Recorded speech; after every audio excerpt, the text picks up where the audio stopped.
রেসিপিটি সর্বশেষে ডিম থাকে। ডিম থাকলে ঝটপট এই রেসিপিটা বানিয়ে খেতে পারেন আপনারা। এখানে আমি আমার পরিমাণ মতন কাঁচামরিচ নিয়েছি, তারপরে আমি ডিমটা দিব। তারপরে এখানে আমি আমার পরিমাণ মতন লবণ দিয়েছি, তারপরে এটা ফেটে নিব। তারপরে এখানে আমি আসুন ডিমটা ভেজে নিই হালকা তেলে। আপনি চাইলে ডিমটা কড়া করেও ভাজতে পারেন।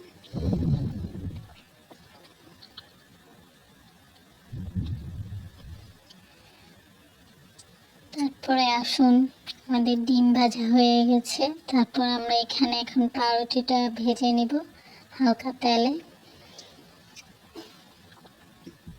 তারপর আমি এখানে শসা রেখেছি, তারপর টমেটো রেখেছি।